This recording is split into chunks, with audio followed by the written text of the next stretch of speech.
Բարև, սիրելիներ, այսօր մենք հասանք երկրորդ օրինաց 20 և 21 գլուխներուն, որոնք կբարունագեն օրենքներ բادرազմի նախապատրաստության մասին, ինչպես նաև մարդասպանության, ըմբոստ որդիներու և ուրիշ նյութեր։ Այս բոլորը մեզի հետ կապակցություն ունին այսօր։ Օրինակ, 4-րդ համարը կփոխանցե բամը, որ շատ կարևոր է բادرազմին մեջ։ Անձը պետք է վստահ լա, որ Աստված իր կողքին է, կամ ավելի ճիշտ է ասել, թե ան Աստծո կողմն է։ Ետքը Աստված 4 պատճառներ կուտա, որ մարդ կրնա ինքզինք արդարացնել բادرազմի երթալ է։ Օրինակ, 5-րդ համարի մեջ, եթե ովևէ մեկը նոր դուն շինած է, բայց դակավին անոր բացումը չէ ըրած, այսինքն չէ նստած անոր մեջ, ան կրնար դուն դառնալ, քանի որ այդ մարդը կարելի է սպաննվեր բادرազմին եւ ուրիշ մեկը բացումը ըներ։ 6-րդ համարի մեջ կսվի, որ եթե մարդը այքի դնգած էր եւ թեր անոր բդուղեն չեր գերած, անպետք էր իր դունը մնար, քանի որ գրնար բادرազմի մեջ մեռնիլ եւ ուրիշ մեկը ուդեր անոր առաջին բդուղը։ 7-րդ համարի մեջ կսվի, որ եթե դղամարդը գնոջը նշանված է, անպետք էր դունը մնար, որբեսի ամուսնանա գնոջ հետ, քանի որ անգրնար բادرազմի մեջ մեռնիլ եւ ուրիշ մեկը ամուսնանար անոր հետ։ Իսկ 8-րդ համարի մեջ այն մարդը, որ չեր ուզեր բادرազմի երթալ, որովհետև գվախնար, անպետք էր դունը մնար, որբեսի ուրիշները չվախցներ։ Սիրելիներ, Աստված երկու բան կուզե, երբ իր ժողովուրդը բادرազմի երթան։ Առաջինը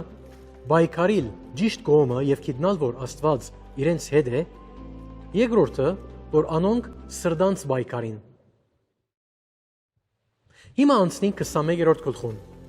Առաջին համարի մեջ կգարտանք մարդասպանության վերաբերյալ կանոններու մասին։ Եթե մարդը սպաննված գտնվեր եւ հայտնի չլար, թե ով սպանեց զինք, պետք էր ձերերն ու թադավորները որոշեին ամենամոտ քաղաքը, ուր մերյալը գտնված էր։ Այդ քաղաքը պատասխանատվություն կգրեր, նույնիսկ եթե ան չէր սպաննված այդ քաղաքին բարիսպներեն ներս։ Եվ այդ քաղաքի երեցները պետք էր քավության զոհ մատուցանեին անմեղ արյան մեղքը իրենց մե հերացնելու համար։ 6-րդ համարը գսե, որ մենք պատասխանատվություն կգրենք հանրության կամ քաղաքին համար, ուր որ գաբրինք։ Երբ մեր քաղաքի մեջ հանցանքը տեղի ունենա, մենք որոշ պատասխանատվություն կգրենք։ Քաղաքացիները պետք է պահանջեն, որ օրենքները լավապես գիրարգվին։ Անցնելով 18-րդ համարին կգարտանք անարակ որդիի նկատմամբ օրենքի մասին։ Օրենքին համաձայն այնպիսի որդիմը պետք էր քարգոծվեր։ Եթե գհիշեք Հիսուսի արագը անարակ որդիին մասին, անոր ներում կշնորվի։ Այս մեկը ցնցող նամակ մգրնար լար գրոնական առաջնորդներուն։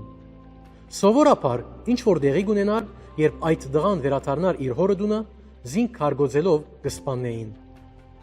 Բայց արագին մեջ հայրը ինչ հրավ, ան կրգեց որդին եւ ասավ. Իմ զավակս գործված էր, հիմա ան դուն դարձավ։ Սիրելիներ, արդյոք մենք ուրախ ենք, որ այսօր օրենքի տակ չենք, երբ մենք կանք Աստծո գա ողորմած դերմը, որ քրգապած մեզ կընդունի։ Ետքը 22-րդ համարի մեջ կգարտանք, որ որոշ հանցանքներու բադիժը մահ էր։ Եվ մահը այդ օրերուն պետք է քարգոծեին, ետքը ծառեն գախեին։ Սակայն թիագը պետք չէր մնար այնտեղ ամբողջ գիշերը։ Մահաբադիժի արժանի հանցանքներ կատարած հանցավորներուն թադավճիրը գուցուսատրվեր, որպես զսկուշացում ուրիշներուն։ Բայց զանոնք նույնպես պետք էր իջեցնեին ծառեն մինչև գիշեր եւ թաղեին, որպեսզի երգիրը չբղձվի։ Ինչպես Պողոս կսե Գաղատացիի մեջ, Քրիստոս մեզ ձախո արավ օրենքին անեցքեն, ինք մեզի համար անիծվեցավ։ Մեր Տեր Հիսուսը ծառեն գախվեցավ եւ ան վերցուց մեր բոլոր մեղքերը եւ մի անգամ եւ ընդմիշտ փրկեց մեզ մեղքի անեցքեն։ Սիրելիներ, Աստված ձեր կողքին ունենալով, ինչպիսի բادرազմներ կհաղթեք եւ ինչպես կարժևորեք Քրիստոսի ըրածը,